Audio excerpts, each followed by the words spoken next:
Jedno od uobičajenih pitanja koje dobijam od mojih prijatelja koji znaju da se bavim surogat programima je da li beba ima genetsku vezu sa surogat majkom. Mislim da i vi možda imate sličnu dilemu i ukoliko je to tako, onda poslušajte naš video jer danas pričam baš o tome.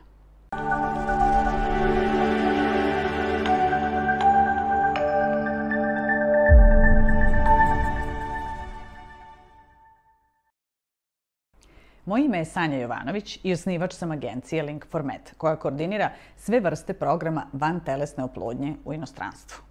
To jednostavno znači da smo posvetili našu karijeru tome da vama pacijentima pomognemo od početka do kraja vašeg VTO programa i to potpuno besplatno. Jedna od stvari koje često zanima naše pacijente je da li surogat majka prenosi na dete koje nosi svoju genetiku i svoj DNK. Pitanje je potpuno razumno, je li tako? Beba je u telu surogat majke 9 meseci i postoji mnogo povezanosti između nje i bebe. Pa jel su onda one i genetski povezane? Odgovor na ovo pitanje zavisi od vrste surogat programa i vreme je da vrlo jasno razjasnimo ono što vas muči.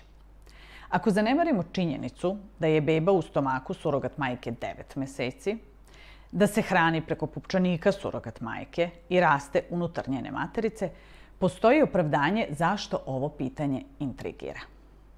Odgovor na ovo pitanje leži u vrsti surogat programa.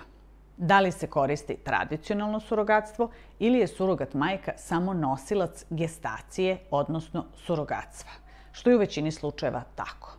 I to je osnovna razlika. Također, postoje neki novi uvidi i diskusije na temu biološke i genetske povezanosti sa bebom. Pa hajde da ovako pokušam da vam objasnim situaciju. Samo zato što sa nekim delite biološku povezanost i biološke komponente ne znači da preuzimate njihov DNK ili oni vaš. Evo i jednog primjera. Verovatno nekad sa nekim pijete iz iste čaše ili se ljubite. Da, sa tom osobom ćete razmeniti biološke komponente kao što je pljuvačka, ali ne znači da ćete preuzeti njen DNK. Isto to se primenjuje i na ovu situaciju u surogat programima.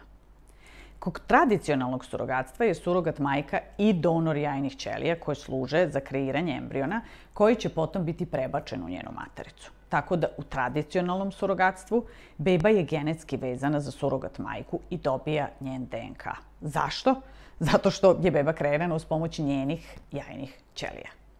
Ali u gestacijskom surogatstvu, koje mi zastupamo i koje se realizuje u većini zemalja na svetu, jedina stvar koju surogat majka radi je pomaže budućim roditeljima tako što nosi njihovu trudnoću, odnosno bebu. Zato se surogat majka zove gestacijski nosilac, a surogat majka nosi bebu koja je kreirana od genetskog materijala budućih roditelja ili donora jajnih ćelija i budućeg oca. Još mnogo informacija koje će vam pomoći da donesete informativnu odluku o tome koji program odabrati možete pronaći na linkovima ispod ovog videa. Ako biste voljeli da vam baš mi pomognemo oko odabira pravog surogat programa u vašem slučaju, kontaktirajte nas i pitajte sve što vas zanima. Ukoliko vam je ovaj sadržaj zanimljiv ili imate neke prijatelje kojima je potreban neki od programa vantelesne oplodnje ili surogat program, zapratite naš kanal klikom na dugme sa leve strane ili podelite ovaj sadržaj sa nekim od vaših prijatelja kojima je potreban. Doviđenja!